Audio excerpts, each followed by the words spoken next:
Oi pessoal, eu sou Rafael Abud, do projeto Educação Inclusiva, e hoje eu vou falar um pouco mais com vocês sobre o primeiro problema do vídeo passado, que é o problema da calculadora.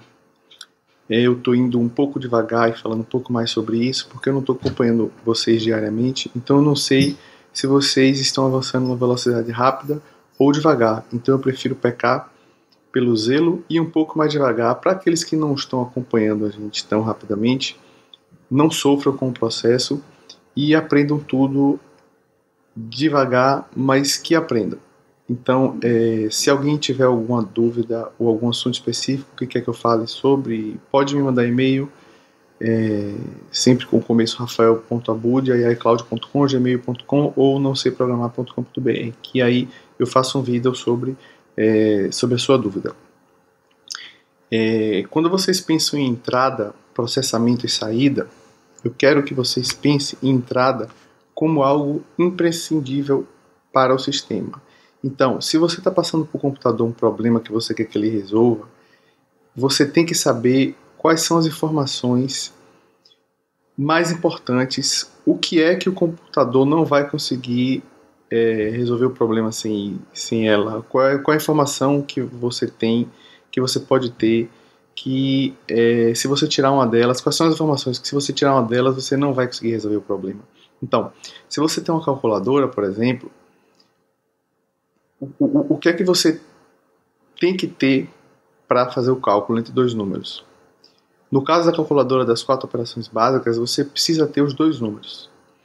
E você precisa saber qual é a operação que o usuário quer fazer sobre aqueles dois números. Então, se você tiver um número e sabe que é a multiplicação, você não tem como resolver o problema, porque você não sabe qual é o outro número, e você não pode fazer a multiplicação de um número somente sem ter um outro número para você multiplicar. Soma, subtração e divisão é a mesma coisa. Você sempre tem que ter no mínimo dois números. E como a calculadora ela é de dois números, então você tem que ter os dois números, obrigatoriamente. Porque você não consegue fazer uma operação apenas em um número e em nenhum número. Isso não existe. Então você tem que ter os dois números. Concorda comigo? E você tem que saber qual é a operação que você vai fazer sobre aqueles dois números. Imagine que você tem 2, 3.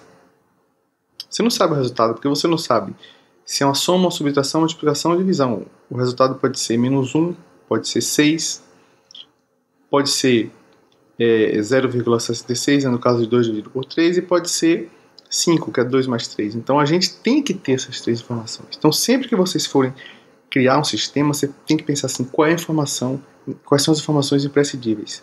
Anota ela vai ser sua entrada. O processamento sempre você tem que pensar o que é que o computador vai ter que decidir, o que é que ele vai ter que fazer, qual vai ser o trabalho realmente dele do ponto de vista intelectual. No caso da calculadora, é a realização da operação. No caso da decisão da temperatura, por exemplo, a gente viu que a decisão, se está frio, agradável ou quente. E no outro também decisão. Então, pode ser uma decisão, pode ser uma operação. Então, no caso da temperatura, ele vai decidir. No caso da calculadora, ele vai somar. Então, o que é que ele tem que fazer? Qual é o cálculo que ele tem que fazer? Qual é a decisão que ele tem que tomar? Então, essa decisão, esse cálculo vai ficar na parte do processamento. A saída, acredito que seja mais fácil, é o resultado que você tem que mostrar para o usuário. Então, na calculadora é o resultado da soma, subtração, multiplicação ou divisão. Então, você pensa no termômetro, você vai dizer se está frio, agradável ou quente. Então, você tem que pensar, o que é que eu vou mostrar para o usuário? É saída. O que é que eu vou ter que pensar? Pense em um algoritmo como você. O que é que eu vou ter que pensar? O que é que eu vou ter que parar e fazer assim, poxa, parar para pensar o que é? E a entrada eu já falei para vocês, são aquelas informações que você tem que ter, que sem elas você não vai conseguir fazer nada do sistema. Pessoal, se inscrevam aqui no meu canal do YouTube, curtam minha página no Facebook, me sigam no Twitter, no Instagram. E não se esqueçam, marque legal se você gostou, bota o dedinho para baixo se você não gostou, comenta alguma coisa, manda o feedback, porque é muito importante para mim. Um abraço, pessoal.